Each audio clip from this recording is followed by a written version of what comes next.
Welcome to Stone and Signal. I'm Lawrence Nault.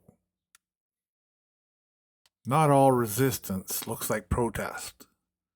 Sometimes it looks like a story told in the margins.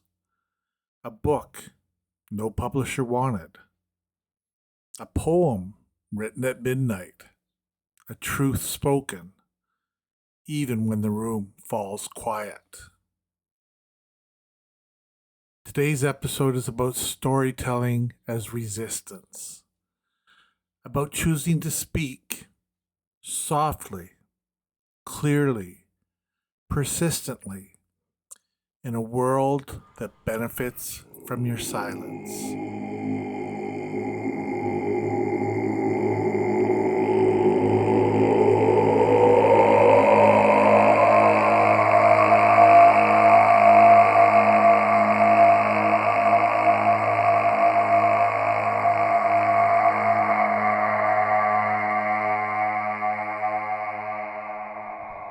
While working on this script, I was reminded of a line from one of the short stories I've written in my past. The forest doesn't argue with the axe. The ocean doesn't plead with the net.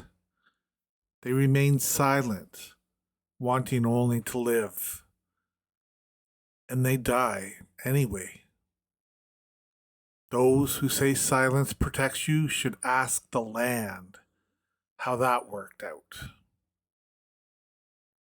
As authors, we're often criticized for speaking out about politics and worldviews.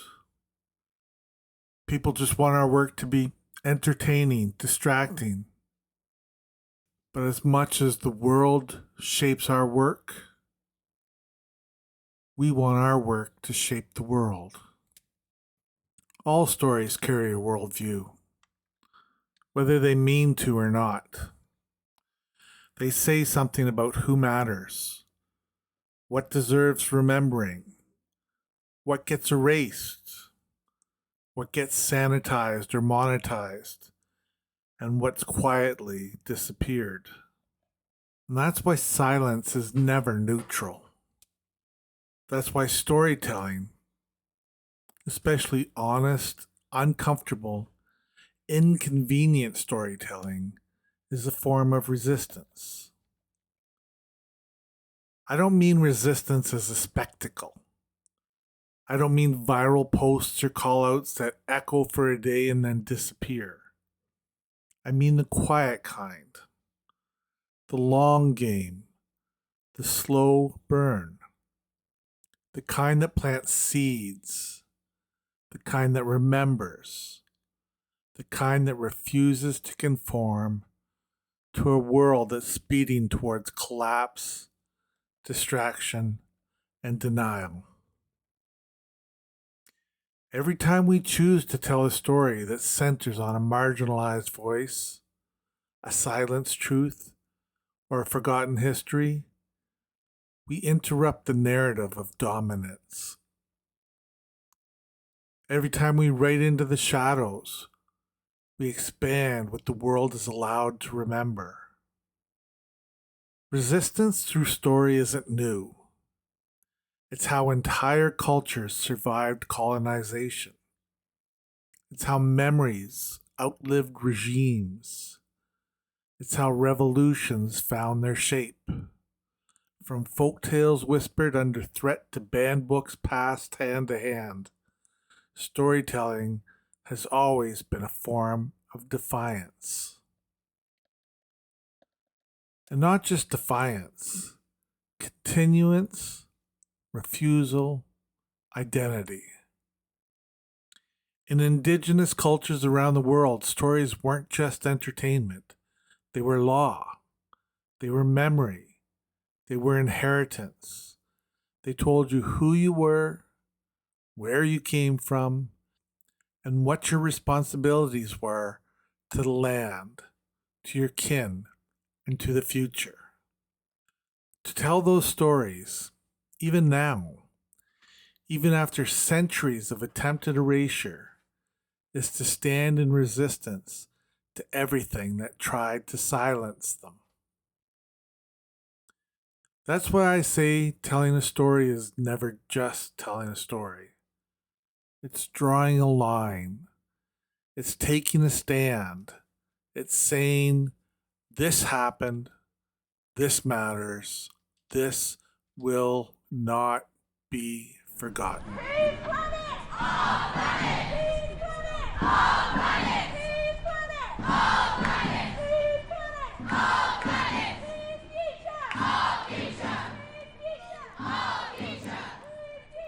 I started self-publishing almost 2 decades ago, maybe a little bit more. I believed in the freedom it gave me to write the stories I needed to write, not the ones that fit a trend or a market. Later, I stepped back. The industry was shifting. My life was shifting. But I never stopped writing. And now I've returned more deliberate, more rooted. Independent publishing has never been easy, but it has always been necessary. It's where the uncomfortable truths live, the niche voices, the books that don't promise profit but offer perspective. Writing outside the mainstream lets me speak about what matters: youth power, environmental grief, indigenous resurgence, and systems that need to be challenged. Not everyone wants to hear these stories, but I keep telling them because I believe they need to exist. Indie spaces allow for depth, for slowness, for a kind of integrity that doesn't hinge on performance metrics.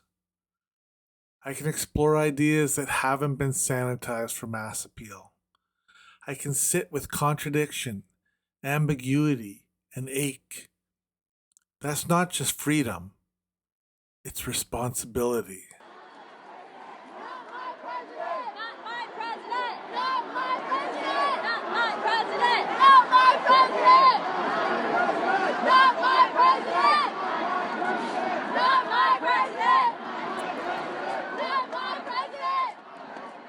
We're living in an age where technology is reshaping everything, including how stories are created, distributed, and erased.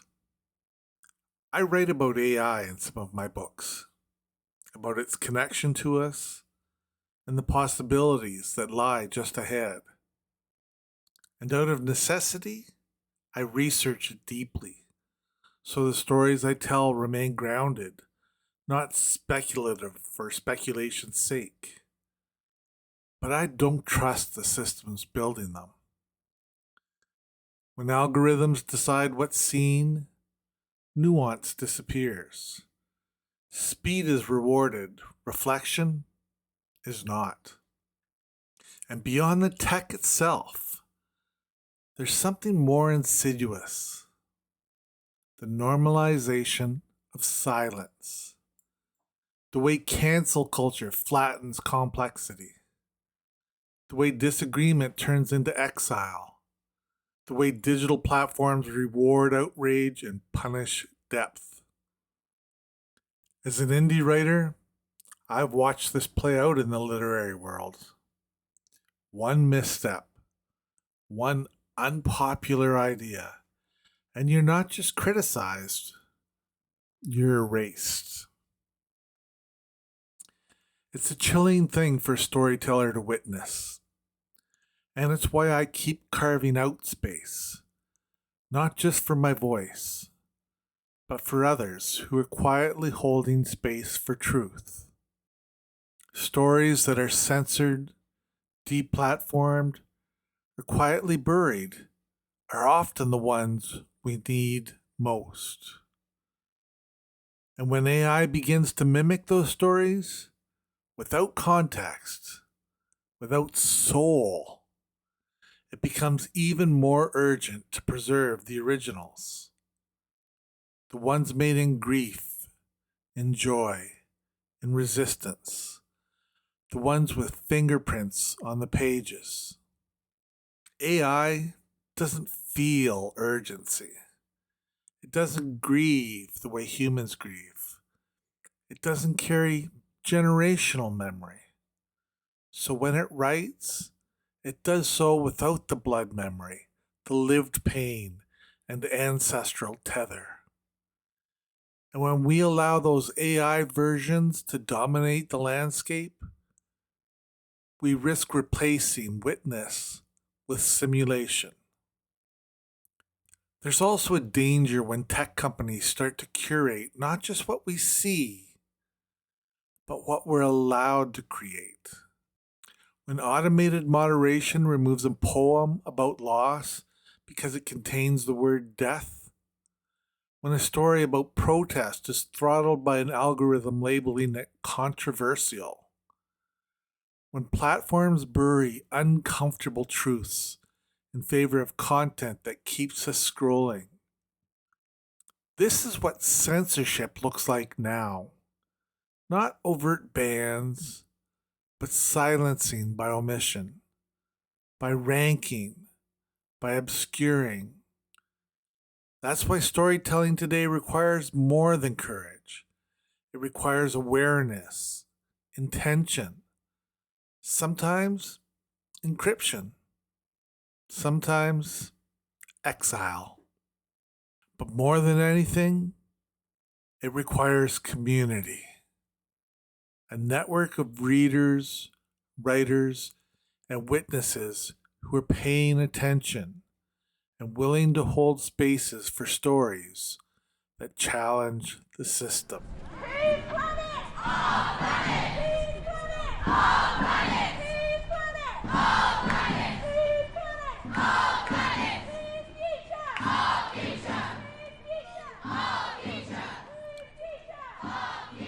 Telling stories is only part of the resistance.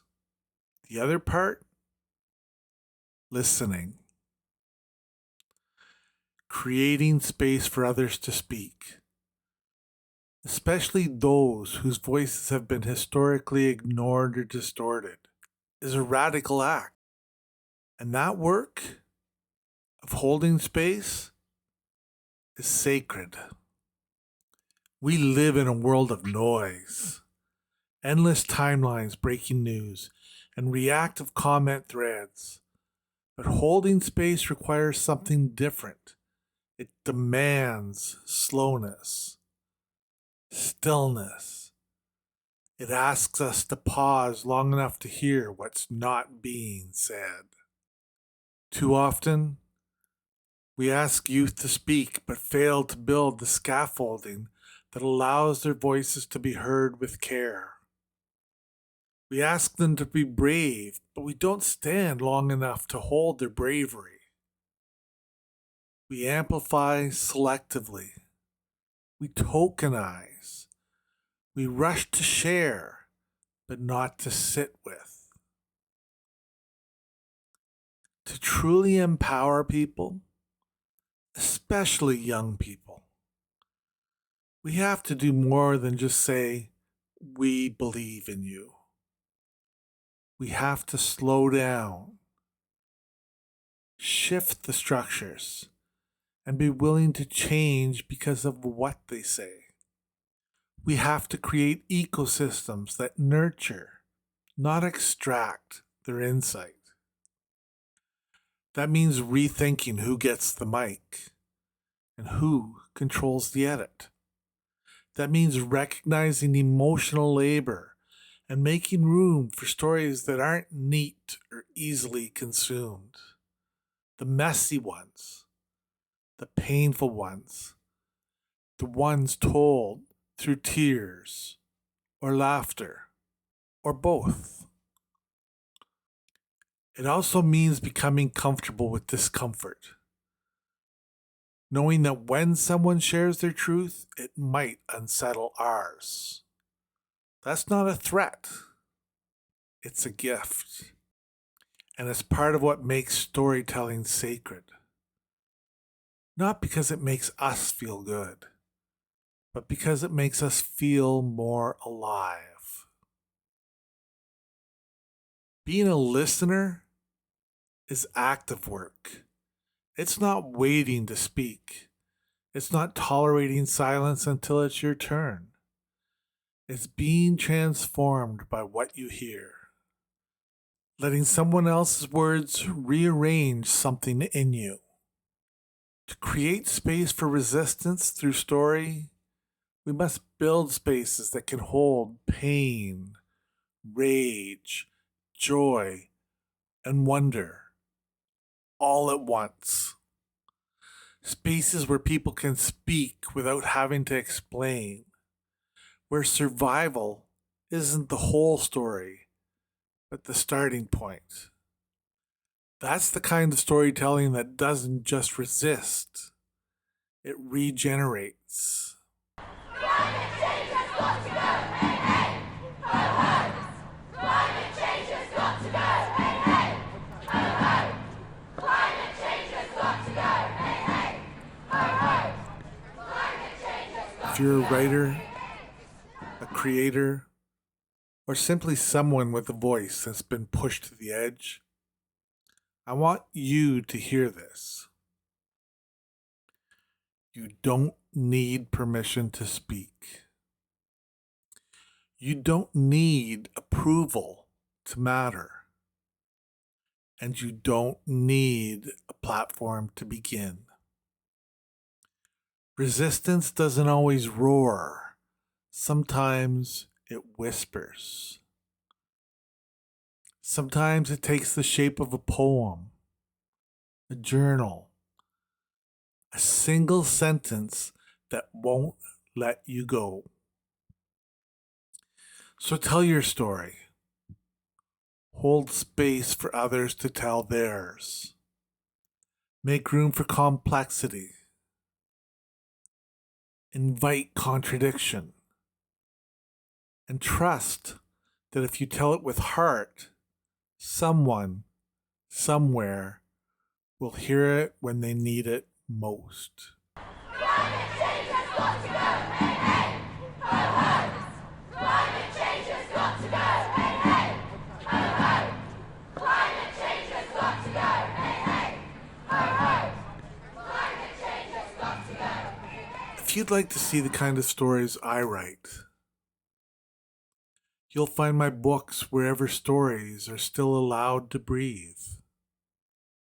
Sales help support this podcast and the quiet time it takes to create it. If you'd like to hear my story, you can find the documentary Echoes of a Hermit on many of the streaming sites.